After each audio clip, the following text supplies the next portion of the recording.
But don't y'all come here anymore. No, you're being stopped at the door. The Statue of Liberty, that's me. I haven't sat down in years, and boy, my feet killing me. Whew. And I've shed many tears, my dears. But don't you fear, as you can see, I'm still standing here, right where I'm supposed to be, smack dab in the middle of this here mess. Trying real hard not to stress. Hard to hold it together with so many people walking up and down and up and down up under my dress.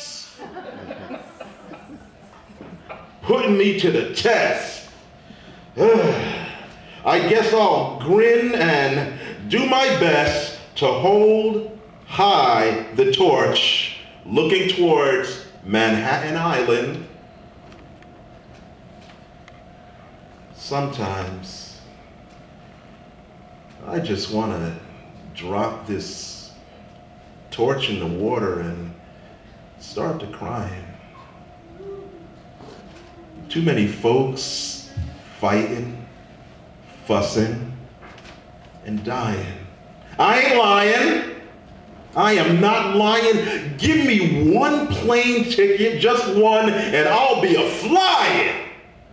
What I need is a vacation. That's right. I need a vacation from being a symbol for this here nation. So tired of riding this freedom train. When do we arrive at the station? You know, that blessed location where we're all finally one nation under God? In a world full of atheists, that's gonna be kinda hard. Belief in God should be a plus. Ain't it written somewhere? Somebody's clairvoyant. Ain't it written somewhere on your money? In God we trust. Look, it's written on your money. It's written on your money. Man, this ain't even funny. Let me tell you another thing, honey. Instead of snapping pictures of me from the deck of the Staten Island Ferry, why don't you do me a favor? Turn to your neighbor and treat him or her merry. I know it's not Christmas Day or any other holiday, but loving one another is still okay. And don't y'all forget to pray. That's what, if you stay on your knees, then you'll never stray. And hey, I ain't going nowhere. I'll be right here on Ellis. That is, if Mayor Bloomberg doesn't sell us. Very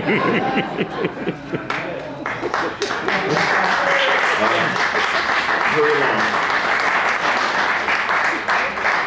September Memories was in the wave during the 9/11.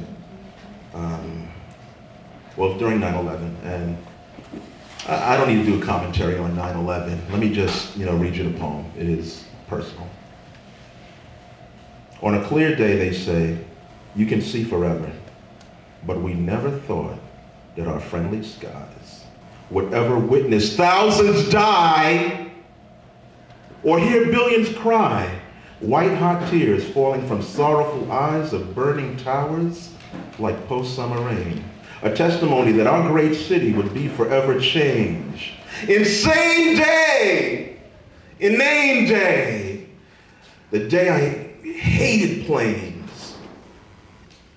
Who's to blame? What's his name? What foul victory did he claim by having people slain? If you went to work that day, you were sorry that you came.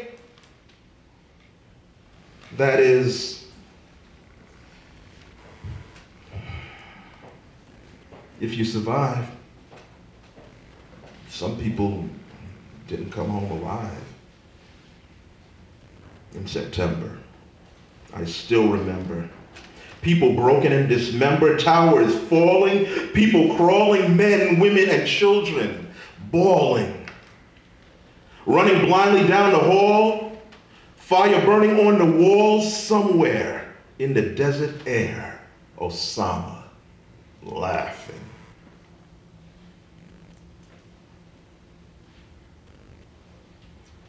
Getting help from strangers without asking.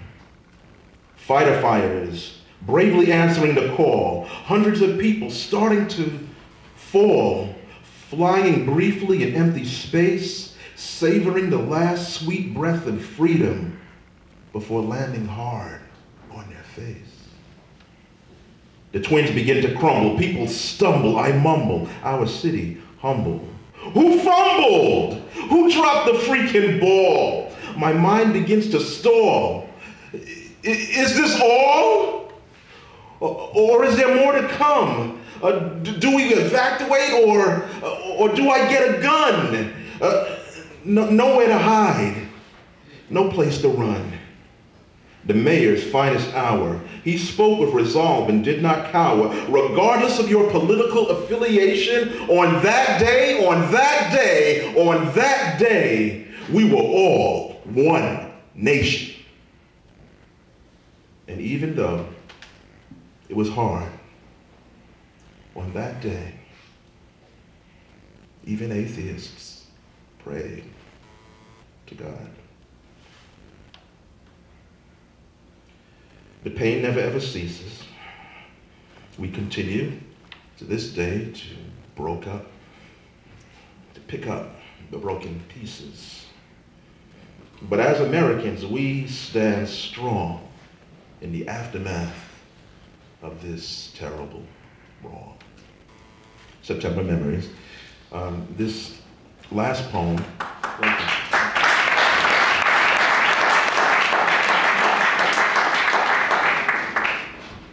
This last poem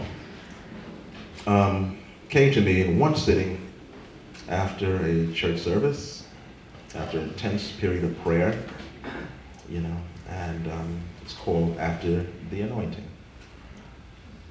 Our King cometh, dressed in robes of brilliant majesty, older than the desert sands is he, holding stars like diamonds in his hands.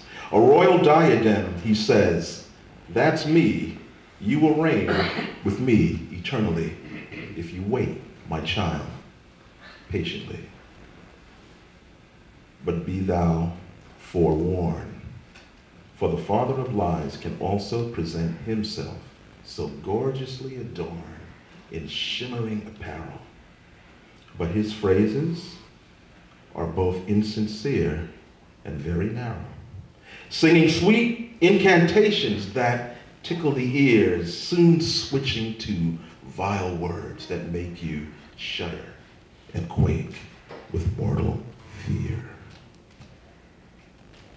Giving false words of admiration, which in time lead to sin and condemnation of brethren most dear to God, who still speaks in still small voices, calling to us, his children, to make the right choices that lead to joy and life, not degradation and strife.